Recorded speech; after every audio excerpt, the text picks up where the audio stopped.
L'espace Schengen, c'est quoi? On en parle dans cette vidéo. Je suis Josué Kinkufitaki, je suis étudiant en Espagne et directeur général de la société Akiri Holding. Comme vous le savez, depuis un moment, je vous fais des vidéos pour vous expliquer certaines choses que vous devez connaître sur l'Europe, sur l'étranger ou sur vos procédures de voyage vers l'étranger. Je pris l'initiative de faire cette petite vidéo rapidement parce qu'il y a beaucoup de gens qui m'ont posé la question de savoir c'est quoi l'espace Schengen. Ce que vous devez savoir, c'est que l'espace Schengen, c'est tout simplement un accord entre différents pays européens qui a permis la levée de frontières. C'est-à-dire, en Europe, il y a une zone de libre circulation où le contrôle des frontières n'existe pas. Ça s'appelle la zone Schengen. Cette zone contient 29 pays dans lesquels il y a 25 qui sont membres de l'Union européenne parce qu'il y a une différence entre l'espace Schengen et l'Union européenne. J'avais parlé de ça dans une vidéo précédente où j'ai expliqué que l'Union européenne était beaucoup plus liée à l'économie européenne et l'espace Schengen, c'est beaucoup plus sur la libre circulation de personnes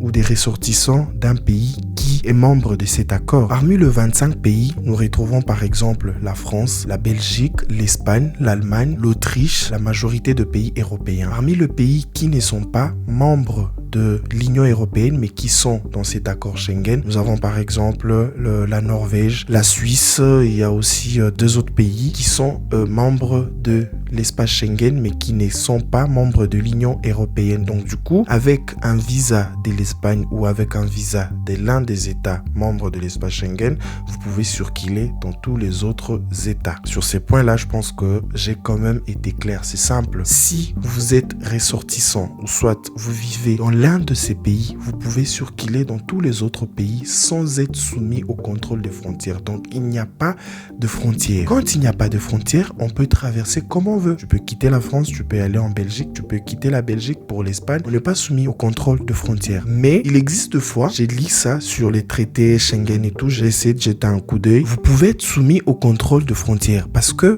cet accord a prévu qu'un pays peut remettre ses frontières seulement si ces pays qui reçoit traverse un moment d'insécurité. Mais sinon, la majorité des cas, je dirais 99%, il n'y a pas de contrôle. À l'aéroport, la seule chose, par exemple, si vous passez par l'aéroport, parce qu'il y a plusieurs moyens de circuler en Europe, il y a le train ou le TGV, le bus par bus. Moi, personnellement, je voyage plus par bus entre l'Espagne et la France parce que là, c'est proche. Mais quand je vais dans un autre état qui est loin, je prends l'avion. Et là, on contrôle beaucoup plus le passeport. Rares sont les compagnies aériennes qui exigent le visa ou qui contrôlent le visa ou les titres de séjour. Et à la frontière, personne ne vous contrôle. Toutes les fois où je voyageais, en tout cas, j'ai été soumis au contrôle une seule fois. Et c'était cette année, le 2 janvier 2026, je revenais de la France. Arrivé à la frontière espagnole, les policiers nous ont arrêtés pendant un moment. Ils sont entrés pour vérifier l'identité.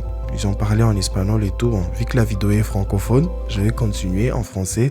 Mesdames et messieurs, s'il vous plaît, vos pièces d'identité. Ils sont entrés, ils étaient en train de vérifier pour chacun. Ayez au moins une pièce d'identité sur vous, soit titre de séjour, soit passeport. Et si vous avez un document d'identité, personne, je bien dis personne, parce que j'ai été là, il n'y avait qu'une seule personne qui est descendue du bus, tout simplement parce qu'il n'était pas en ordre, il n'était pas en règle. Je connais quelqu'un qui était juste devant moi dans le bus, qui avait perdu son passeport en France, mais il avait tous les documents de la déclaration qu'il avait faite sur la perte de pièces d'identité et tout, et il a montré, on l'a laissé passer parce qu'il était en ordre, et il habite en Espagne, il a pu justifier qu'il vit en Espagne et tout, mais qu'il avait perdu son passeport. On l'a laissé passer. Donc, ayez au moins une pièce d'identité sur vous, soit les titres de séjour, soit le passeport, et pourquoi pas les deux, passeport ou titre de séjour, ou soit passeport ou visa. Vous pouvez circuler librement. Donc voilà une petite expérience, je vous partage pour vous permettre d'être autonome, de savoir ce qui vous attend ici et de savoir que l'avantage avec l'Europe, quand vous êtes dans un pays qui adhère à l'espace Schengen, vous pouvez circuler dans tous ces pays librement, même s'il y a des restrictions. J'ai parlé dans une vidéo passée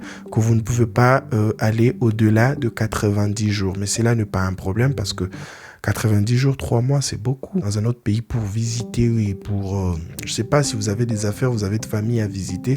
De toutes les façons, 90 jours pour moi, c'est trop.